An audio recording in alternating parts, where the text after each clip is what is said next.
I hope you guys have your drinks ready tonight because Ryan, Dave, and myself are going to be talking about a big game for the Minnesota Vikings. A lot of jobs on the line, playoffs on the line, and it all happens 24 hours from now. So grab that drink and join in.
Welcome to Vikings Happy Hour, where we mix our favorite beverage and talk of your Minnesota Vikings.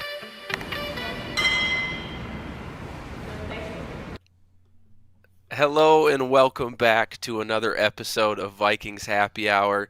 I am chuckling as I just found out that Flo Rida is the halftime performer to the Vikings Steelers game tomorrow night.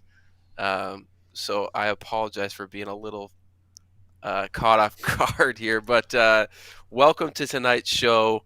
We're here as a mix of a therapy session, a mix of, God, I don't even know what else to call it. This season has just, I was talking to my grandpa the other day, and since he introduced me to the team, I don't think any season that I can remember has been quite like this one. Like, we've had some bad seasons, but every single game, regardless of the opponent, whether they're the Green Bay Packers or the winless Lions, we're coming down to the final freaking play every single week. And so, man, I'm eager to get your guys' thoughts, talk about whatever the hell we're about to witness tomorrow night, and go from there. So, Ryan, let's start with you. How are you doing tonight? What are you drinking? Give me some takeaways from Sunday's shit show. Yeah, I'm feeling all right. It's a busy day at work, busy day with the family. Yeah, I got my daughter upstairs, and my other two kids are off doing activities. So, it's good though. We're doing well. Trying to drink away the sorrow of last week. Still, unfortunately, my record just keeps taking a plunge. I started off, I think like 6-2, 7-2, and I've lost a few straight Hey, here speak now. for yourself, buddy. Um, yeah, yeah. So, but yeah, no, I'm drinking Woodford Reserve Double Oaked again. I actually went and, Hey, I hate going to Total Wine because, you go there. I went there literally this last weekend for literally a 12 pack, two 12 packs, and a bottle of Four Roses small batch. That's my Mhm. favorite everyday sipping bourbon. And And I end Joseph up just walking brings it out. up. Yeah, Joseph, there it yeah, just is. brought up Yes, the Four exactly. Roses. Yeah, I have that in the car. And I just didn't want to open it. Like I was like, I already have this one open. I'm not going to open a brand new one. But I ended up walking out of there. Should have been a $80 trip or whatever. Ended up spending about 250. They had the Ron Swanson, Nick Offerman edition Lagavulin, 11-year Scotch. Damn. So I had to jump on that, and then they had that Basil Hayden toast. So again, I'm really locked and loaded for the rest of this year and for each of these happy hours. So going to the game. Dave, hold on one second, Gosh. Ryan. Oh, yep. Dave, if you look at your phone, I didn't get one personally, but did you get an invite to go to Ryan's after he got all that liquor? Because I No, sure as I hell didn't. didn't. Not that's popped up on my phone. I haven't got it on messages or Twitter or Just anywhere. checking. I don't want to No be email, excluded. no nothing.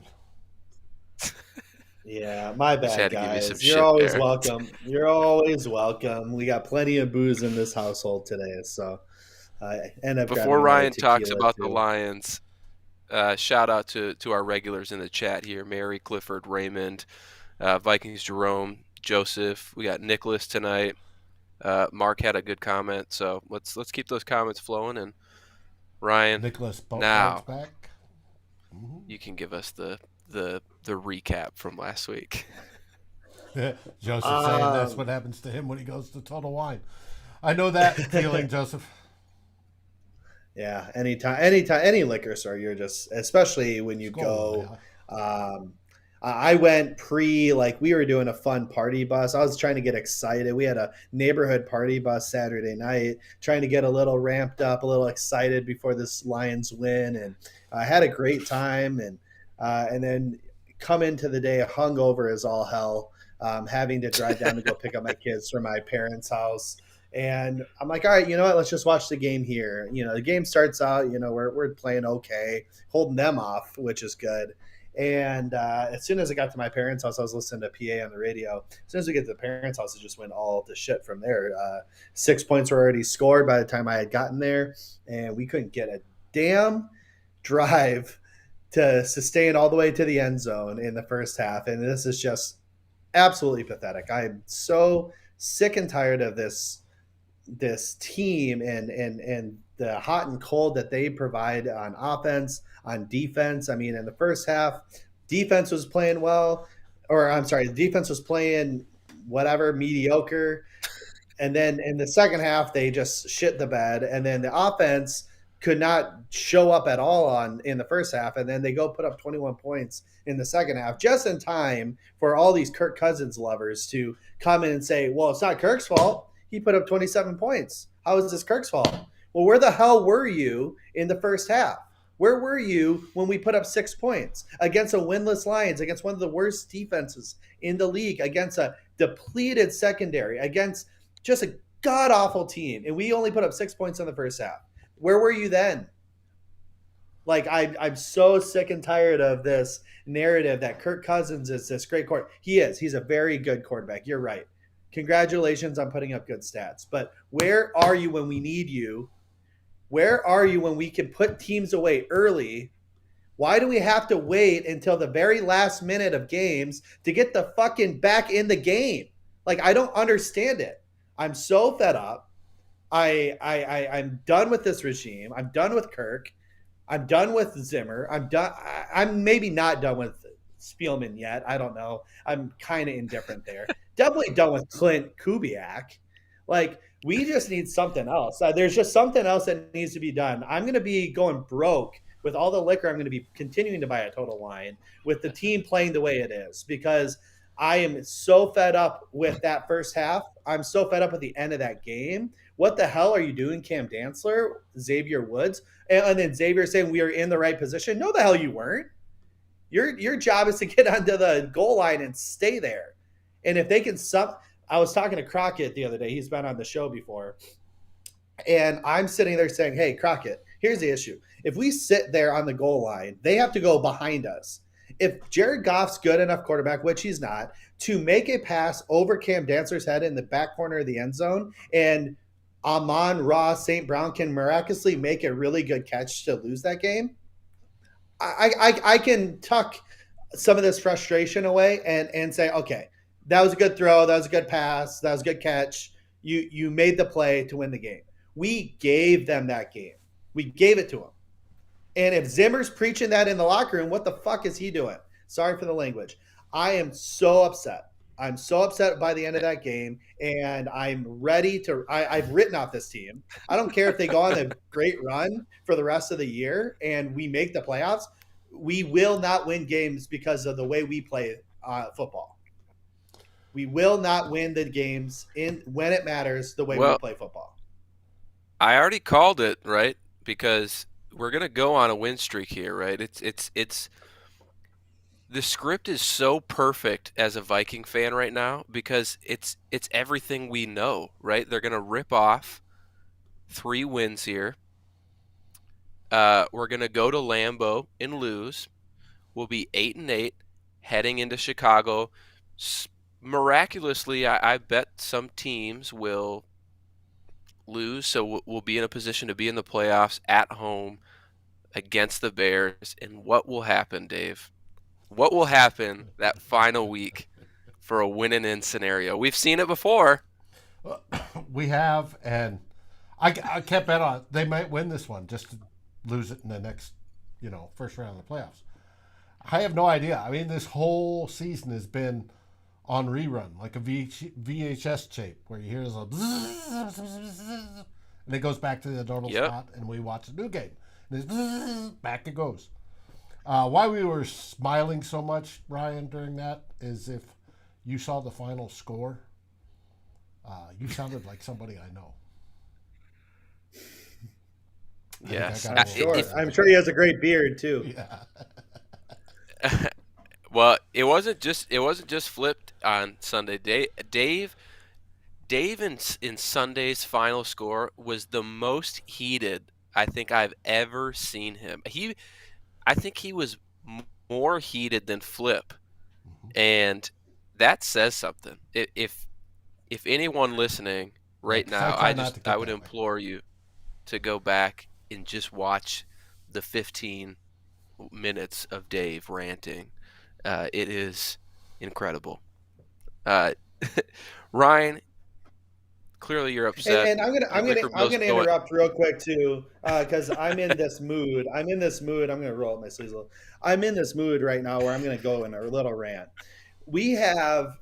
So obviously we're not playing well, right? I mean, clearly we're playing down to our opponents. We're playing up to our opponents, which is, I guess, a good thing. Like you said in the pre-show, we got the Packers, or not the pre-show, earlier in the show, we got the Packers playing well enough to beat them, playing bad enough to lose to the Lions, barely beating a bad Panthers team, barely beating a bad Lions team earlier this year, so on and so forth, right? We still have sections of this fan base, which, again, I'm not trying to fault anyone for being optimistic. Be optimistic. I love optimism. I'm typically optimistic. This team has beaten me down at this point, so this is why I am the way I am right now. But that's why you have $250 liquor store bills. That's right. But we have literally sections of this fan base, and there's one person in particular, I won't mention names, who's saying we're there. Like, we shouldn't blow anything up. We shouldn't fire Zimmer, or maybe he's saying we could fire Zimmer, but we don't need to blow things up because we're in every game. do you realize that we're in games against really bad teams? Like, yes, of course, we are in games against the 10-2 Cardinals. And sure, if one thing goes one way or one thing goes in another way, we're 8-2 instead of 5-7, whatever. We also could very easily be 2 and whatever, right? 2 and whatever. How many games did we play? 9, right? Like, we easily could be that too. So it's like, when you have the inconsistency this team has had all year long in terms of being able, or I shouldn't say inconsistency, when you have the consistency all year long of this team losing leads, in terms of this team being in the final play of the game against good teams and bad teams, that is not a formula for sustained success. Good teams put away bad teams. Good teams play up to better competition and give a fight. We are doing the second half of that, but we are not. And that's the easy part, is we are not taking care of the bad teams. And to sit here and say that we don't need some sort of change is preposterous. Preposterous. And I think that's kind of what led to a lot of frustration on Sunday, because if you think back a week ago, right, we all sat here with our score predictions so confident that this was a game to right the ship. If you're going to make the push to the playoffs, you go into Detroit, you kick their ass, you come back home on a short week with that momentum, and let's finish the season strong. Instead, they came out flat. The offense didn't really get going until the second half. Same could be said for the defense, although they shit the bed at the very end. And so I think that's the thing, right? We have the second part of what you said, as we are playing up to those better opponents. We played the Ravens tight. We played the Packers tight. We played the Cardinals tight. Those are legit playoff contenders in the NFL this season. But then you look at the bottom of the barrel, and we're within like 3 plays of losing twice to the Lions and to the Panthers. Like, that is inexcusable. And so, Dave, I aim this question at you. We talked a little bit about it on Sunday, and I know that Kirk Cousins is getting a lot of blame, but is Zimmer getting by with not enough like fingers being pointed at him? No, Because I think I've heard that why the I Kirk titled this the Kirk episode that it's dark, and I wanted to say it gets dark out early, is that everything was resolved after last week's game. We know Zimmer's going to be gone. Barring some sort of miracle run to the Super Bowl, Zimmer will be gone. It's not going. There's nothing. He's. It's not that he's lost the team. The team still loves him. It's just that we have all this built up over time where he hasn't been able to affect it, whether it be through how the offense plays and calls plays, because, as I stated on Sunday, you had 6 trips into Detroit territory and you came out with a grand total of 9 points. That's horrible. It wasn't until the 7th that you started scoring points, when you're coming from behind and you need to patch your stats. The play calling that got you there has been so schizophrenic. You have got good plays, and then you just have a series of absolutely horrible ones. And if Kirk gets in his mind that he doesn't want to take any risks, and then everything's screens to the flats, throw behind the line, or 2 down checkdowns to CJ Ham. And that does us no good. Part of that's play calling, right? Now, why doesn't Zim take more ownership over that play calling? I know Zimmer likes the big explosive plays, and I know, as everybody says, he's a 1990s or 80s guy and he loves his run. Yeah, he does love the run. The run's important, but run is complementary to the passing game and how you want to use both to maximize production. That has never meshed, right? And he needs to be able to do that. So after Sunday, basically everybody's Zimmer's gone. Cool. We've zenned out over it. Yes, we can feel better. It's dark. The season's dark. We know there'll be changes at the end of the season, right? The question is, who else goes, right? When do they go, right? There could be a mistake if you take Zimmer out, say Friday. Say we lose badly to the Steelers, and you want Zimmer out. There'll be screams for fire Zimmer, fire Zimmer, fire Zimmer, right? But you fall into the trap if you fire Zimmer too early and then stick somebody like Andre Patterson in, and Andre does well, and then they go, well, we're going to keep Andre Patterson because he did well. We've gone through this before where the interim does well, we keep the interim, and then we get 2 or 3 more years of garbage, right? It doesn't, we get more of the same. I shouldn't say garbage, more of the same. And you can't do that. What you got to do is you got to fire Zimmer, you got to fire Spielman, and then let the new guys deal with Kirk, whether it be trade him preferably, get picks, get whatever, try to get rid of most of that salary, and start fresh. You need that fresh observation. Question is, and it's come up, I've seen it come up in a couple of spots, is will the Wilfs do that? We don't know. If they don't fire Zimmer or don't fire Spielman, then we think they don't really want to win a Super Bowl. They just want to be competitive and fill the seats.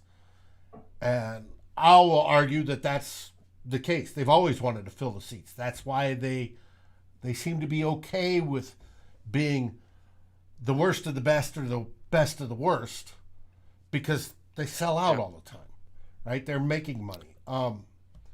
If you want to win, you've got to start over. Spielman's been with the team, over 12 years? And he's gone through numerous. He's affected it even before he was in 100% full charge. He's affected the team, right? And then you have Mike come on, and Mike did great at the beginning, but then it seems to have, I think Cousins was forced on him, and it hasn't gone well. I mean, 2017 was the high point, and it hasn't gone well since the NFC Championship in 2017. It's time for a change. And I think most fans have resigned themselves to that. Mary, I disagree with you. Zimmer has not lost a team. Most players love him and still play for him. I don't think that is it. It's not like they're disregarding what he says. They're working hard. I don't think that he's lost the team. Did you see Lene's comment up there? No, Says he was at the Detroit game, 6 rows behind the Vikings bench, and the vibe is just total apathy and no drive in some of those players. So a majority of the players, she says.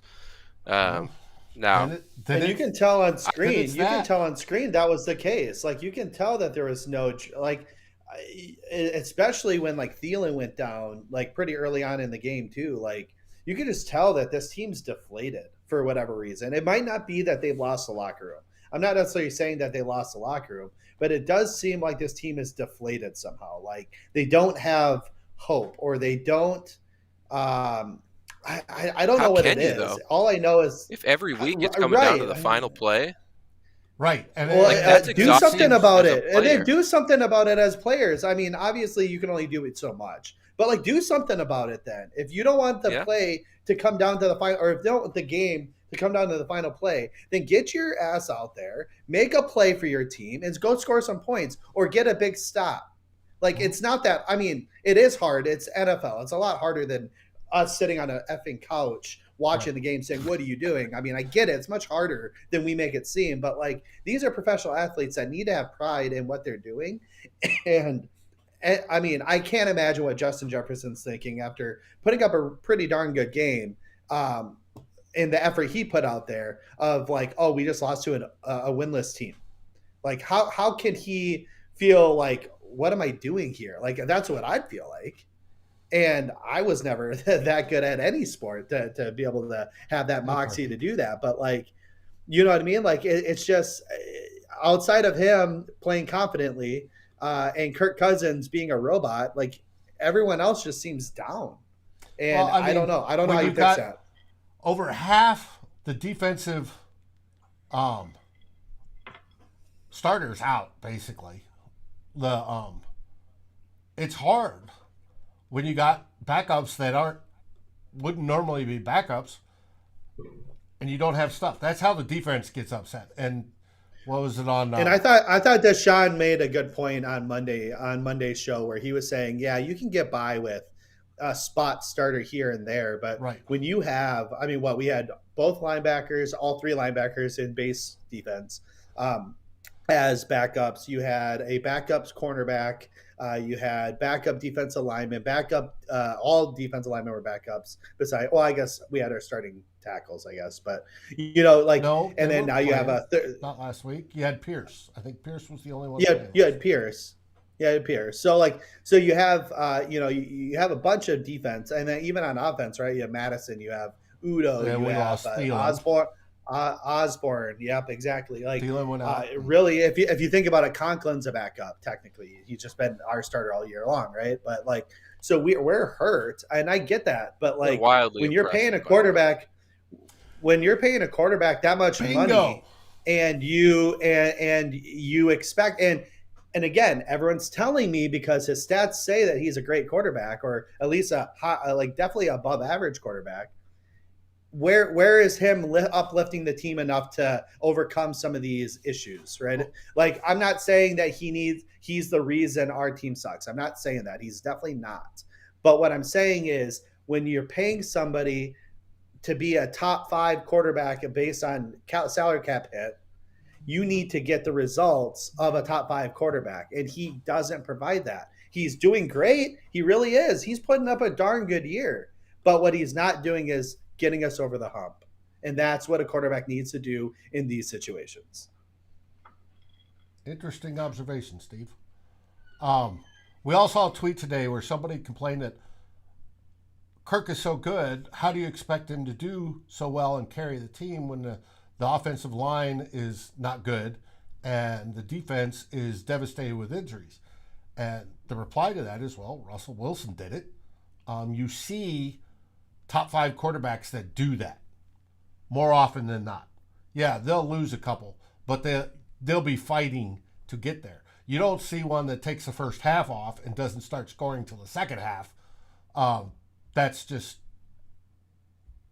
and that's why we're frustrated. And the frustration will end. That's what I'm saying. Sunday was a good day. The wins, losses, and, Vikings versus Steelers. Sunday was a good day. One of the wins, we took Monday's show positive, is that it's clear. Mike Zimmer we're going to have a new head coach next year, right? And probably a very new coaching staff. However, I wouldn't mind keeping the special teams guy because he's pretty good. We should have that. Hopefully we have a new, hopefully Spielman isn't the one picking the new coach. Hopefully it's a new GM. And then hopefully Kirk Cousins gets traded for a couple first-round picks or whatever, because all his good stats are boosting his level of trade value, and we can start the rebuild.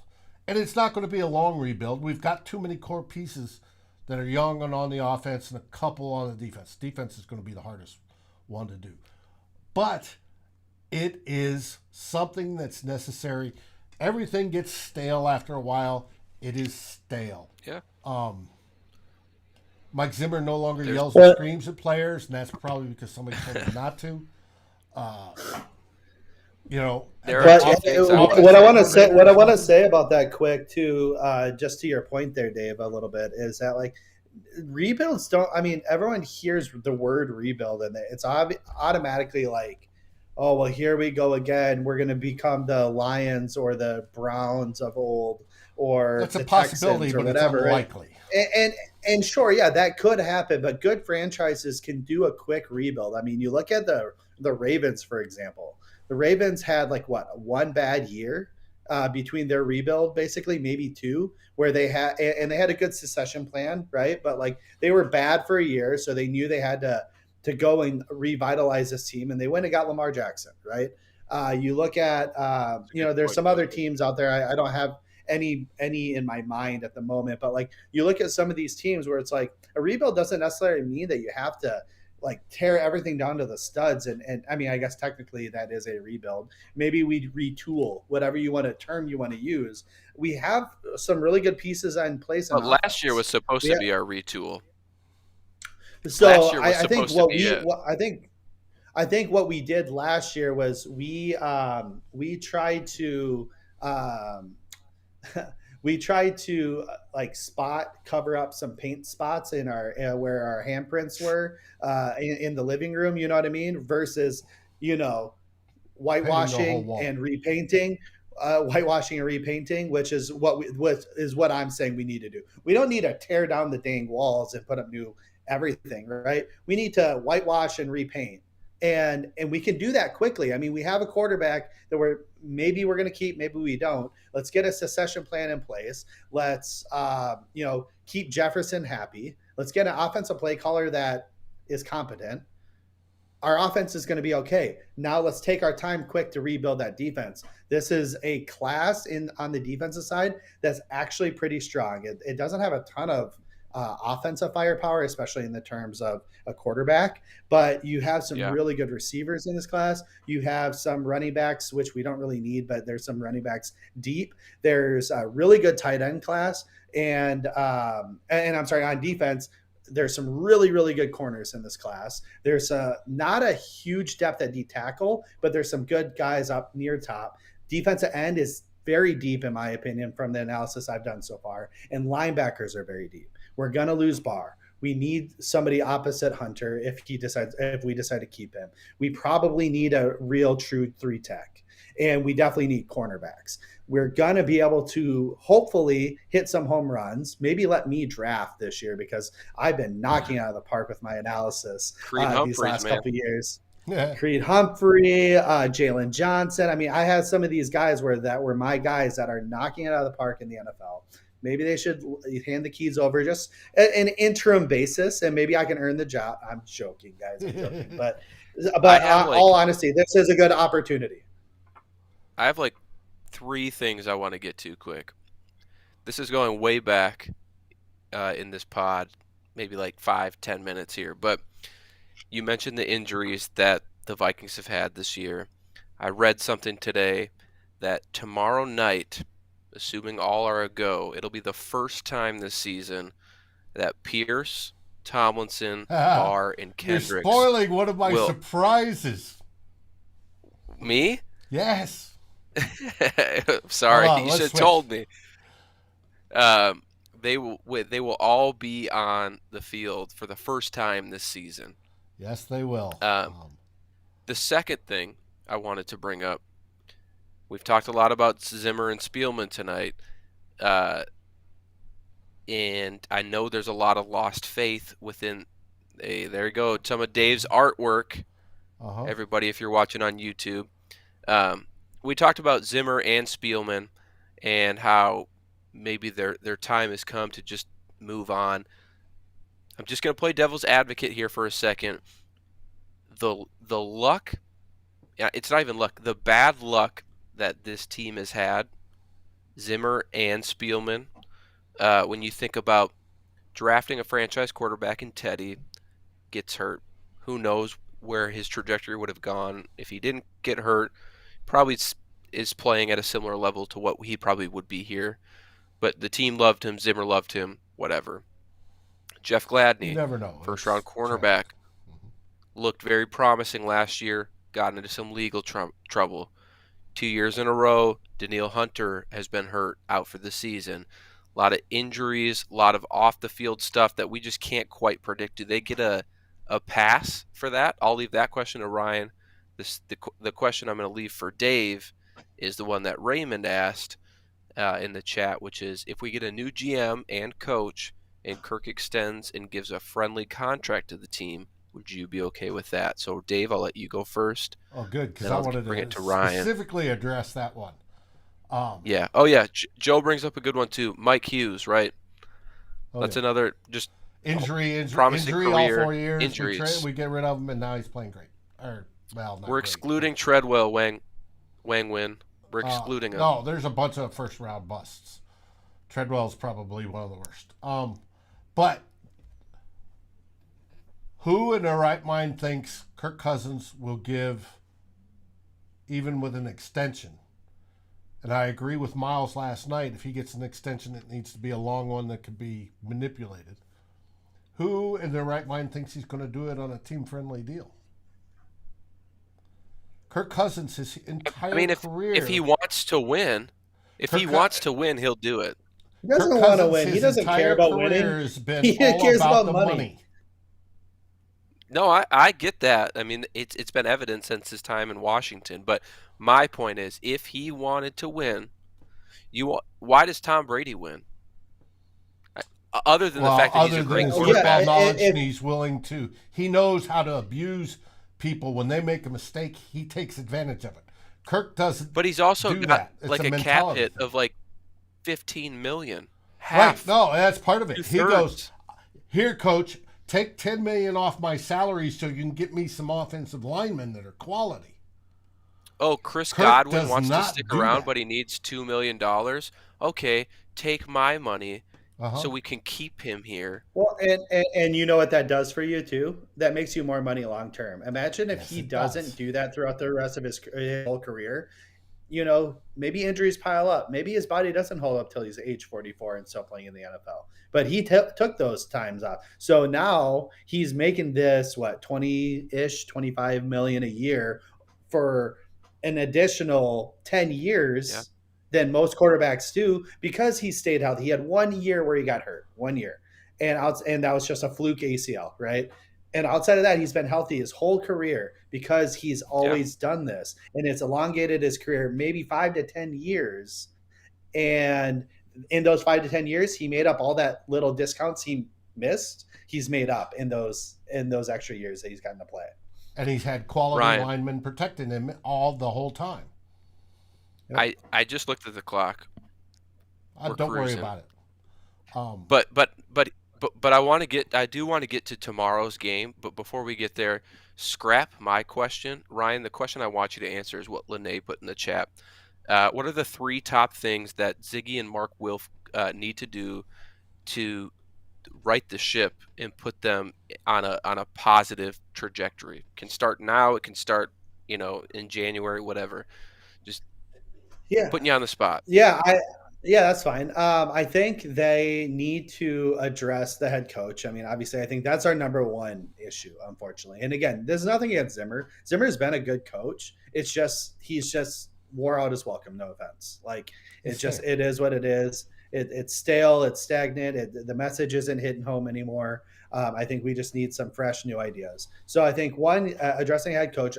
Personally, I think it needs to be some sort of offensive-minded head coach. One of the issues we've had as this team is anytime we've had any sort of offensive success, Kevin Stefanski, why am I drawing a blank? It starts with an S.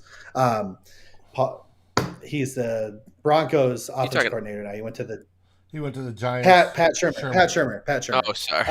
So anytime we've had any sort of offensive success, our offense goes away basically because they go get a head coaching job, and now we're starting from scratch. So if we can have an opportunity to have sustained offensive success, that's got to be priority number one. Number two, I think we need to get a GM here who, while retaining some of the staff that we currently have, like Rob Brzezinski, but get a GM in here. If I was talking to the Wilfs, Rob Brzezinski does not go anywhere. You give that guy a we gotta pay promotion. him. You make sure you lock him in for forever. I might even entertain making him GM. Yeah, I mean, whatever you, as long as you come in with a really strong scouting department behind that, because You would have to. one of the things that we have, and again, I'm gonna just go back to your other question too, Matt, a little bit while it's still answering. Yeah, this. go for it. If you take a look at our draft classes since that 2015 historic 2015 draft, where we drafted, I think that was Waynes, Kendricks, Hunter, Diggs, and we had some other contributors in that class. I was talking this over with Crockett the other day. He had a long drive to Florida that I was entertaining him on. We have had 3 quality players drafted basically since then. And when I mean quality, I mean like high functioning starters. And one of that's a projection in Christian Darrisaw. We have Christian Darrisaw, we have Justin Jefferson, of course, and we have Ezra Cleveland. Outside of that, it's garbage or middling backup talent. In middling backup talent, I'm going to go with Cam Dantzler, DJ Wanham, Garrett Bradbury, because he's garbage. He should be a backup. Irv Smith, he's been injury luck, whatever, but he hasn't shown to be anything more than a backup because he's been hurt. And Alexander Madison, and then you got the Armand Watts, Oli. Oh, and Brian O'Neill. Sorry, I wasn't going far enough down on my list. And so we have 4 quality starters out of that. Out of I don't know how many picks it is, but it's at least 25 or so picks. Right. Definitely more than that, actually. Everybody thinks It's like a good GM. Sure, you need to like hit your early picks, and you need to find some home run hitters in the late draft. I kind of did a stupid tweet the other day, and again, whatever. Obviously I have my like OU bias or whatever, but like you take a look at my draft board and what I would have done had the draft. As someone mentions exactly. Drew Samia. Oh yeah, and Drew Samia, hey, that's somebody I would have missed on too. I 100% agree. I'm not perfect, but what I'm saying is, I looked at this last draft, and based on my board and who I would have taken when I had the opportunity to, we would have Trey Smith here, who is like going to be like a franchise right guard for the Chiefs. We'd have a franchise center in Creed Humphrey. We'd again, going off of the way things fell, right? We'd have hopefully a franchise left tackle in Darisaw, because I do think that was the right move. And we would have had some hits on some quality corners and linebacker and whatnot. Again, I put a tweet out there. You guys can look at it if you want. But the whole point is if I can do that from my couch, and I don't even know what the heck I'm doing. I'm not like a skilled scout or anything. This is just a fan doing, YouTube analysis and all 22 analysis if I can get it. Like, why can't our coaches do that? Or why can't our scouts do this? Or our scouting department or Rick Spielman? And again, I go back to in years past, Jalen Johnson was my guy over Jeff Gladney. He is playing very well for the Bears right now. Man. Again, we have all these small little examples. But I know 100%, and I could have been wrong, and Jeff Gladney could have been great. But what I'm saying is, he wasn't, and he isn't. He, obviously, he wasn't good last year, and then he got his legal business, and now Jalen Johnson's becoming a small star in Chicago. So going back to her question, right? Get the coach right, get the GM right in terms of getting a good quality scouting department, because Rob's got contracts under control. As long as we can retain him, we just need scouting, right? And then lastly here is we need to uplift this fan base and get them excited again, because we're all tired. So you need to make a splash. I don't know what that splash is. Maybe it's a couple big free agent signings. Maybe it's a big trade like trading Kirk Cousins. It's got to be something that's splashy that gets people excited or gets people buzzing. Those are the 3 things I need. I think I would like to see to have that ship righted and get us moving in the right direction again. Now, the one Dave? area, I would correct Ryan. Ryan, you talked about all the missed draft picks. Start thinking about all the missed free agent moves. There are more of those. Yep. And I'd be curious, I was just thinking of, since Scott Studwell left, show the artwork, Dave. Has the quality gone down? Dave, best one of them artwork. Yes, I'd have to pull it up. I think that was only this last draft. Basically, is the only draft he wasn't involved in. And again, this draft is probably the best one in a couple of years. Or the last 2? No, it's not. This is not a great draft, actually. But to be fair, too, though, agents typically aren't hits, right? Like, no, but we brought in free agents that's made big differences. Generally, free agent, absolutely. When you go out and get the cheapies, you maybe have a 50% hit rate, right? But there's also the big trades. We thought last year getting Ngakoue would be that big trade, right? This year we traded a 4th for Herndon, and what have we got? None of that. Next to nothing. All that plays into your ability as a GM, as a personnel guy running a personnel department, right? Whether it be coaching college talent and whether they are capable, have the talent, and they're capable of developing into an NFL level player, because there is a big step. I don't care what position you play. Some positions it's more of a step, but it's a big step from college to the NFL. And then there's looking at other teams' players and saying, I want this guy. Whether it be identifying somebody off a practice squad that has potential and, hey, I'm going to take this guy and I see something and I'm going to make it. Or make the big trade years ago for Jared Allen, who becomes the best, pass rushing defensive end there is and excites the team. There's a trade for Steve Hutchinson the whole move on that one to get him. All those sort of things are good moves. Poison pill. And GMs know how to do that. And that poison pill was Rob Brzezinski. That's why, if you want to think out of the box, make Rob the GM. Hey, Doug, I saw your comment, Doug. Hey, you know what? I think it would be hard to focus, but at the same time, if you don't focus, she ain't gonna stick around very much longer. So you better right the ship there too. Lene, I think we will have, whenever the inevitable shoe drops, we will have an episode where we talk about new head coaches, OCs, defense coordinators. I think. Oh yes. I probably don't know as much, you're but gonna hear more about it as the Ryan season goes on. is going to be good for you guys there. He knows his shit when it comes to that. So we've talked a lot about the past. Let's move a little bit to the future. It's a short week for us. We have the Steelers at US Bank Stadium tomorrow. They are slightly banged up. I think I saw that Joe Hayden is out. And if everybody's watching on YouTube, this was supposed to be a collab show. Darren was supposed to show up, which is Dave's co-host for Two Old Bloggers on Saturday, and he bailed on us. Yeah, his last minute. His daughter had something going on, and he's being a good parent, and I can understand that. So anyway, it's going to be us three bozos here talking about this week's game against the Steelers. So, with that being said, I mentioned Joe Hayden was out. Let me take you through Dave. Our normal process.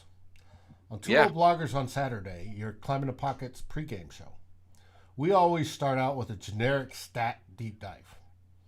And by generic, we compare offense versus defense, defense versus offense, special teams, etc. And tonight will be no different.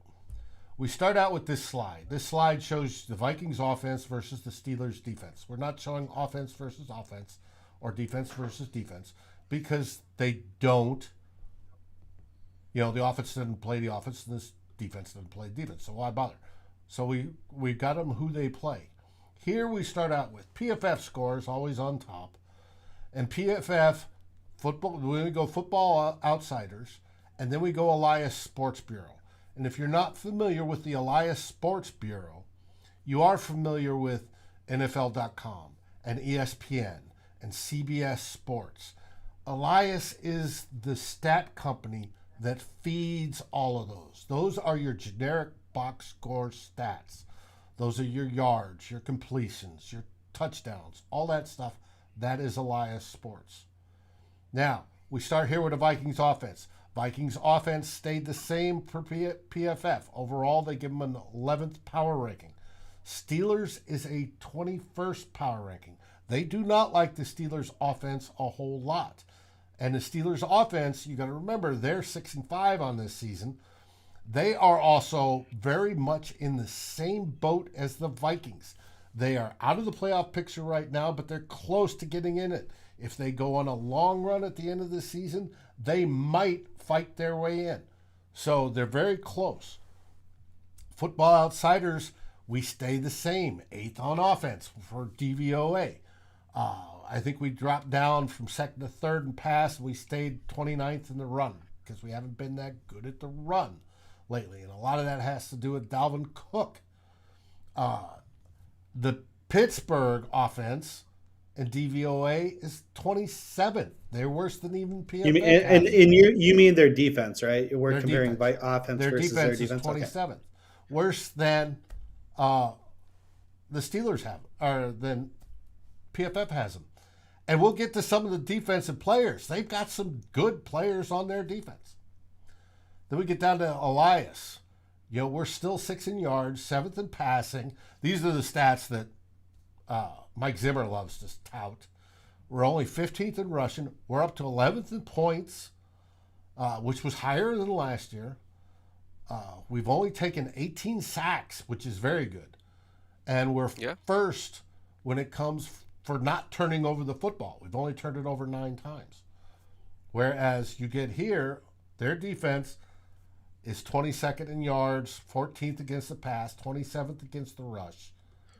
and they're first in sacks. We used to be first. They took over. They're first in sacks. And they're 29th in turnovers, giving away 11. Or taking away 11. Only 11. We've only given away, we've only had 9 turnovers on offense this The season. entire season. Yeah. Why Less does than it one game. feel that those turnovers are at the worst possible moments? Those 9 Because they are. turnovers are the literal worst possible timing turnovers. Well, a lot of it is I would we get turnovers and we don't produce points. We give away these 9, and they I'd rather generally have double ended up that with amount. points. Well, maybe I wouldn't, but I think you get what I'm trying to get at. Those nine turnovers have cost us so much in these games. Yep. Here we flip it. Our defense is 16th going down per PFF, 17th overall in Football Outsiders. We can see we're at the bottom of the league when it comes to the raw stat numbers, yards, passing, rushing. We're second in sacks with 36, and we're 16th at getting turnovers. So, hey, Another point to call out here on your defensive rankings here for the Vikings. 29th, everybody listening, 29th in run defense. After signing Dalvin Tomlinson, Sheldon Richardson, Michael Pierce, bringing Pierce back was a year Everson ago. Griffin, having Daniil Hunter, we are still 29th in run And defense. part of that is those 4 guys in the middle, the meaty boys, is what they were nicknamed during training camp by the linebackers. Yes. Had never played together this season. At least one of them, if not all of them, Has have always been out. Yep. And Well, and we've been getting eaten alive on outside zone. I mean, we have all year long. Up the middle, we've actually, I think I saw a stat the other day. Up the middle, we're actually not that bad. If they're trying to run inside stuff, again, typically it's harder to run great inside stuff anyway, but we get eaten alive on outside zone. What's being the factor there? That's your defensive ends. That's your linebackers. Yeah. That's your corners and safeties. that And we don't are just set the not, edge as well. and we're just not getting it done out there. And I don't know what it is because Kendricks is still here for most of the season. He's, but Barr on has most of the been plays, in and out. outside run is the responsibility of the defensive end. You take Hunter out. One of them hasn't been that good against it. Actually, Sheldon Richardson in the past couple of games has been good at it. But when we're playing flip-flopping defensive ends, even when Everson was in there, it wasn't all that great. They would get outside. And if they get outside, the responsibility of the DN, if there's an outside run, is to Push it back inside. Well, string the run outside. If the back's still going across, that's fine. You can string him out all the way to the sideline. That's cool. If you do that, then in the corner's got to come up and do the contain bit. Oh yes, yeah, right. If the running back turns in on the defensive end has got to close on that, and he is contained and make sure nobody else is coming around. But by this time, the running back's already got the ball. He's got to contain, and he's pushing it in. He's got to attack the running ball, and then your outside linebacking position has to stop that run. That's how that system works. And it hasn't, because we've had linebackers injured, we've had defensive ends injured, and they have never gotten it to work correctly all season long. Now, like I said, Richardson's playing better. We're surprised. He's actually been effective as a defensive end, and part of that is contain. He's done that well.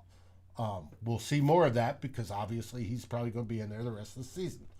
Wanham is getting better, but when you take that 3rd, 4th rounder and try to make him the next Daniil Hunter, it's a risk. Amen, Lene.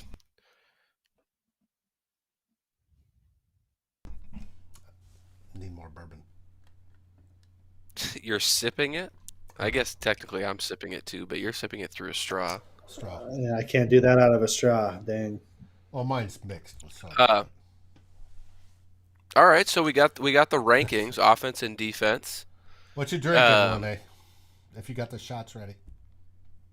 so so let's talk a little bit about the players, right? I think we're gonna Oh, skip lightning round tonight. nope, nope, nope. Am I jumping ahead, Yeah, Dave? you're jumping ahead. After we get Oh offense, shit! All right, defense, we always hit special teams. my bad, my bad. You will see special teams. We've stayed the same at fifth. We've got decent special teams. Our kickers are doing actually well. There was no miss because it kept going for two last week. Uh, Punter, Barry does well. They're going up slightly, but they're middle of the road. So we'll see. Yes, Joseph, bourbon is brain food. I agree with you. And then we get to the injury report. You touched on this, Matt.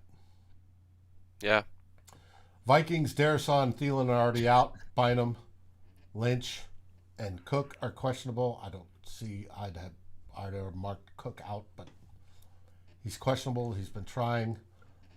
I'd be Same with Lynch and Bynum. shocked if they suited him up to play tomorrow. I would be too. Um, Steelers. There's no real big names on that Steeler list that I saw. Joe Hayden is probably the biggest. Is the biggest. Um, was a starter, but I think everybody else is relative backups. So Yeah, and my last graphic for this setup was this: the four guys, the linebackers, and the meaty boys, finally getting to yes. play together.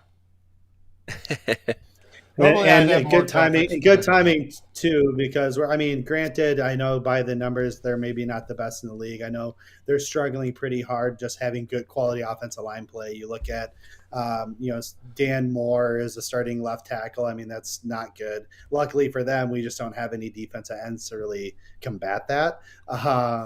Yeah, I was a little worried about Najee Harris being able to just tear us apart. And if they do run outside zone, they're going to be able to do that. But traditionally, they're just kind of run up the middle, power run type team. So they're not out trying to get into the outside zones as much.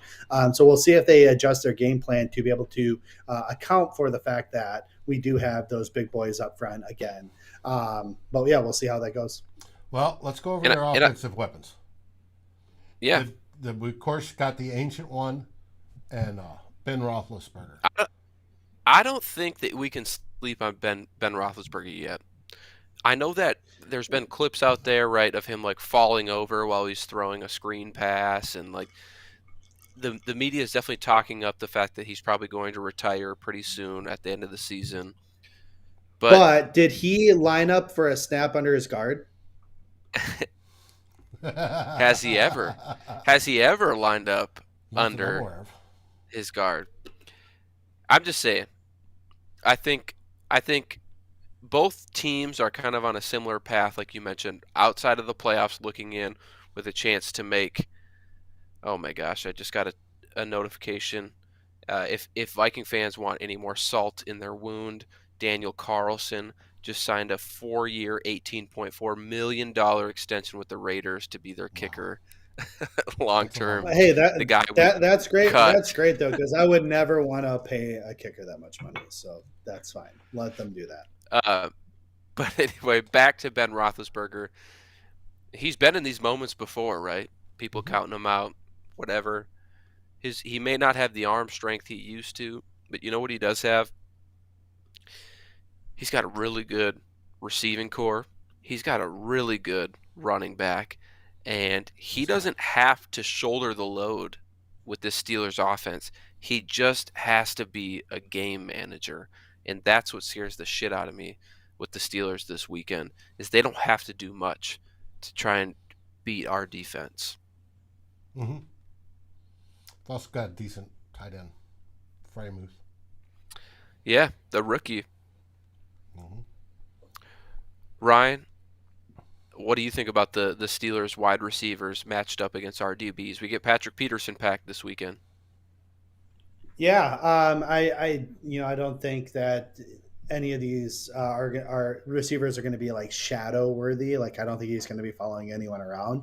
But they Hmm. have two really good young receivers. Deontay Johnson's no joke. He is a very good route runner. This year he is shown to have really strong hands, even though last year was quite bad, quite poor at catching the ball. But this year he's righted the Yeah. ship, and he's really good after the catch. I mean, I think he can make moves if in position to do so after the catch to make some big plays. He showed that last week, scoring 2 touchdowns against my fantasy defense. And then in terms of Chase Claypool, again, another just big body, really fast, deep ball receiver. He can make plays in the middle of the field as well. Strong hands for the most part. Again, he does drop some, but that's tough when he might be matched up on Breland, who has had his fair share of troubles this year against big, strong receivers. So Big Ben's going to have some opportunities, I think, to take some shots. And then, of course, they have James Washington and Ray McLeod. Those guys are just kind of middle of the road kind of backup receivers. They're obviously out Juju Smith-Schuster, who's out with an injury. And then, as Dave alluded to, Pat Freiermuth, he's not I don't think he's some sort of like athletic miracle or anything like that, but he is a matchup guy. He can get open. He runs decent routes for a big man. He has really good hands. So red zone threat, good on the kind of intermediate routes. And like I said, it's going to make the catch if the ball's thrown his way unless we get a pass breakup. So I think our safeties and linebackers do have a challenge with him. Even though he's not going to burn you, I don't think he's going to do a ton after the catch. But what he will do is catch the ball. He makes big catches all the time, including touchdowns and big first downs. So I think this offense, from the pass catching standpoint, is nothing to be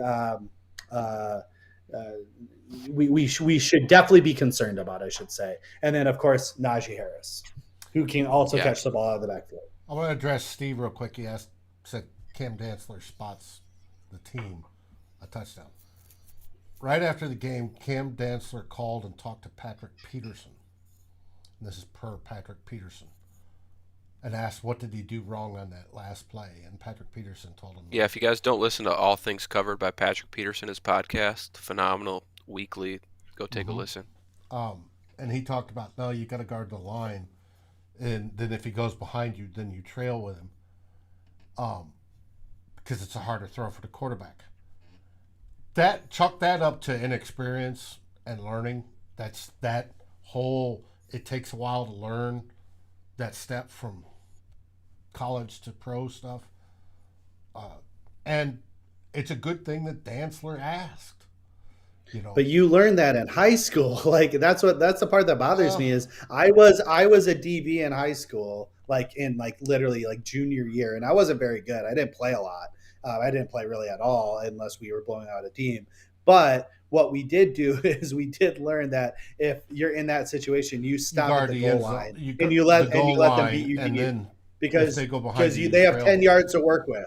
They have 10 yards to work with. It's got to be a pinpoint laser pass. Like it's very hard to do. I learned that as a backup in junior year varsity high school football. And you are 2 plus another 4 plus another 2 years in the league. I mean, that's 8 years more of experience he should have had to understand that play. Yeah. That's where I have an issue.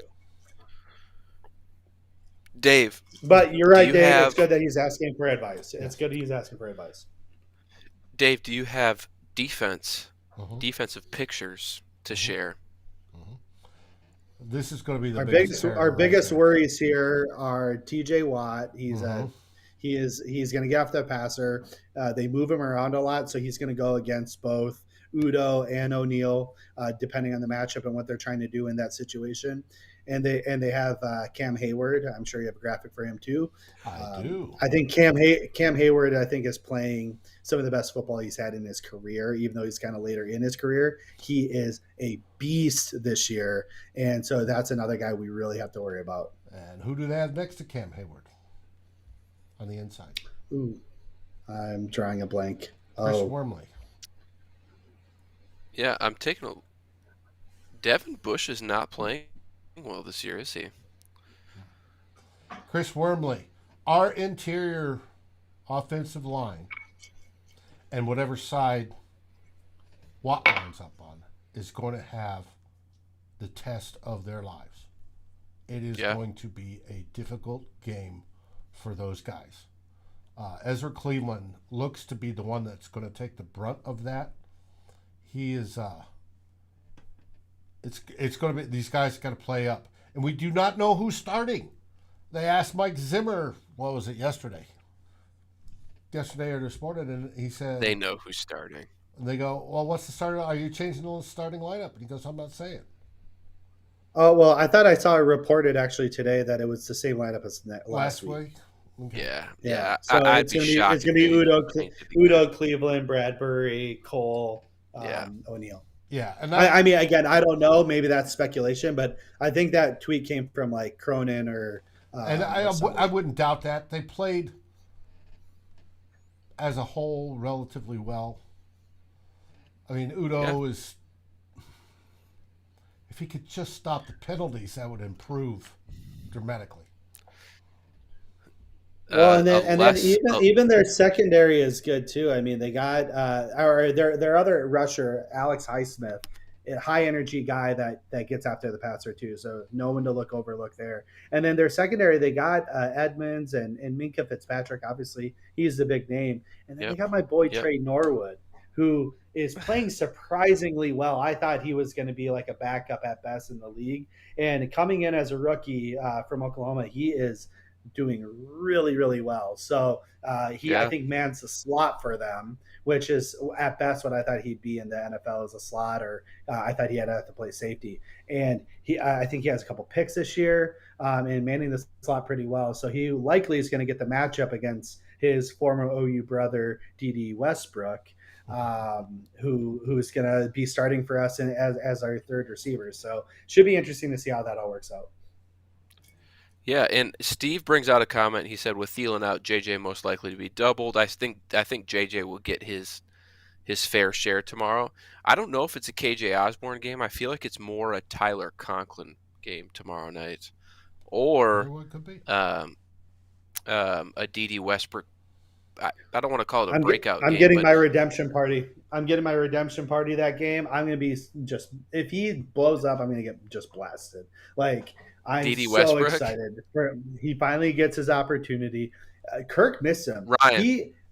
He was running down the field wide open. He wasn't wide open, but he had like 4 steps on a corner or whatever, whoever was covering him. And Kirk threw it to him. All he had to do was lob it to the end zone. That's a touchdown. Underthrew him, pass breakup. Actually, Dede, I think, had to save an interception against the Lions. I'm like, dude, like that's all he does. Like he gets open. Like it's hard when he does get open, which hasn't been often this year. It's usually he's getting open deep, and you got to give it to him. Got to give him that chance to make the play, and he didn't do it. So, hey, we need to move to predictions. Yeah, I want to ask Ryan one question quick. It's maybe more of a bet. If D.D. Westbrook has his breakout game tomorrow, what is the threshold for you buying his jersey? Like, is it like 120 and a touchdown? Is it like 3 touchdowns? And what is your threshold for me to like force you to buy his jersey? Not much of a jersey guy. Like I stopped kind of buying jerseys a little while ago after that whole AP thing happened. I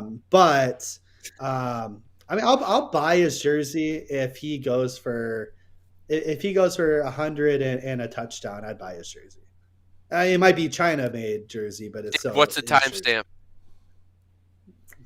Hour 9:09. Okay. I'm gonna post. Yeah, I'll buy his jersey. 100 and a touchdown. And I'll buy a China-made jersey that won't arrive until he's no longer on the team. Got it. All right. Well, Dave, we're not doing a lightning round tonight, but I do want to hear the music if you can fire it up for us as we go through predictions here. It just gets me in all in my feels, you know. I am going to ask you guys for at least a bold prediction, and if you're in the chat right now, hit us with some bold predictions for tomorrow night. Dave, let's start with you. Give me a bold prediction for tomorrow night's game. Well, my bold prediction last week was Kirk was going to throw 4 touchdown passes. We all saw that how that happened. We all failed that. Mine was Greg Joseph wouldn't kick a real field goal. So I will say How'd that go? the 4 starters on the defensive line, Wanham, Richardson, Pierce, and Tomlinson all get a sack. Ooh. Oh, they're going on a sack fest Sack tomorrow game. night. There you go. All right. The sack I already gave hunters. mine. D.D. Westbrook's going for 100 and a tutty, and I'm stupid hyped for it to happen. Every single time we drop back to pass and he's on the field, I'm just going to scream, "He's open!" every single time.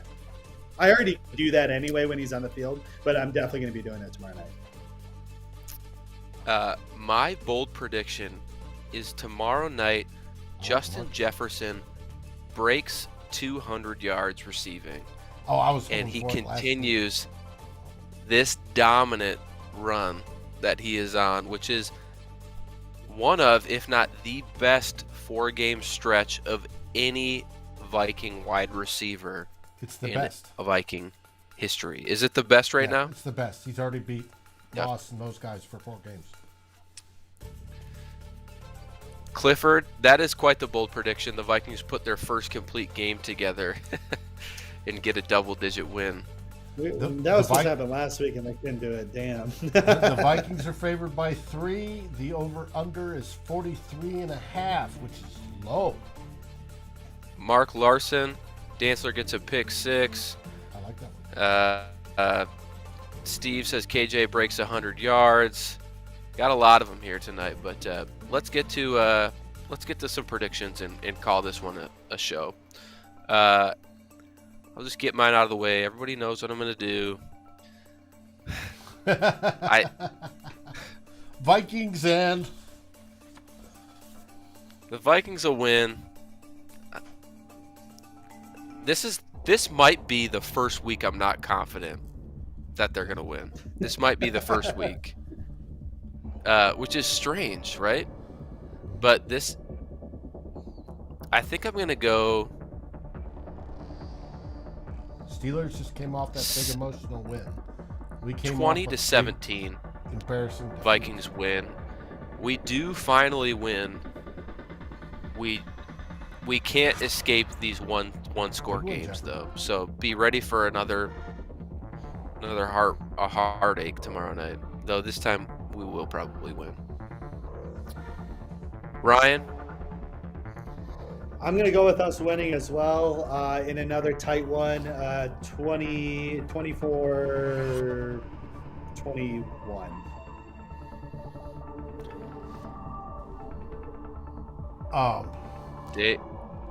Dave, before you go, we had a guest of the show, right? It was Darren. Darren's already made his pick.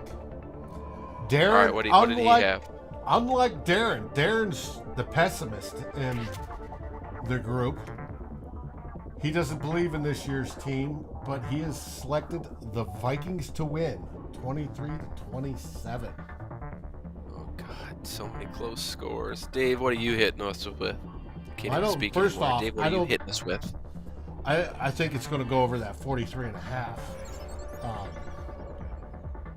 But if we go by how this season's gone, it's going to be a 1-score game. So our defense is healthier. I think that's going to be the big surprise, is having those 4 guys in the middle and Patrick Peterson back. Let's look for like a Vikings 31, Pittsburgh 17. And it'll be the second game we actually put away. Hopefully You know what, we do Dave? most of it in the first half.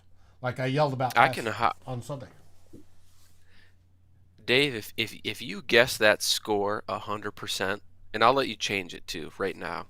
I'll make you a bet. If you can guess the score perfectly, I will ship you a bottle of 4 Roses. Sweet.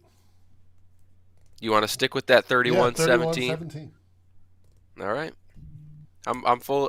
It's almost Christmas time. I'm in the giving mood. DD's going to have 2 of those touchdowns, so. I don't care who gets Who? it. It could be C.J. Ham, a 30-yard pass down the middle. I'm cool.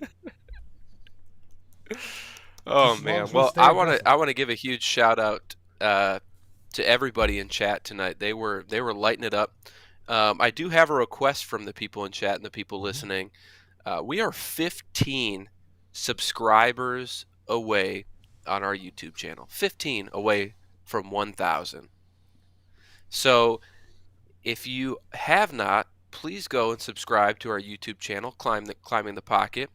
If you already have, share it with a friend, share it with a family member.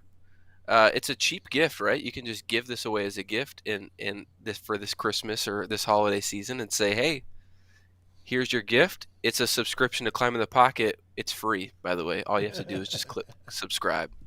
But get us to that 1,000 mark, and we can just keep growing from there. Dave and Ryan, thank you for joining tonight.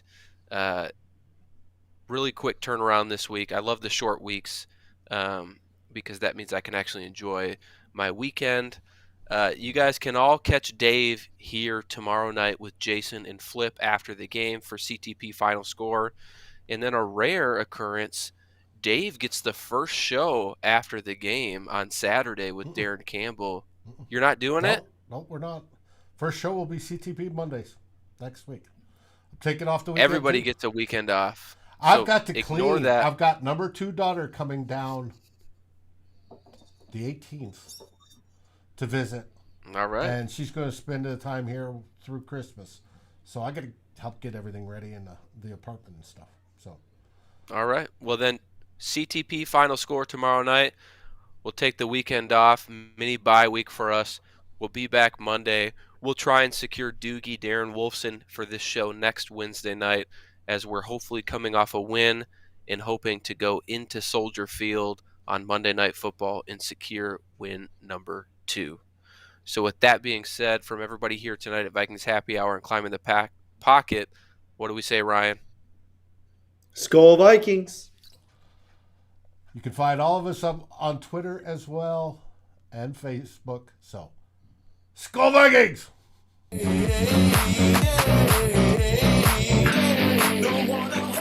Thank you for watching or listening. As always, if you like, subscribe, and ring the bell for notifications. And if you're listening to the podcast, please rate us on your favorite aggregator. Skol, everybody.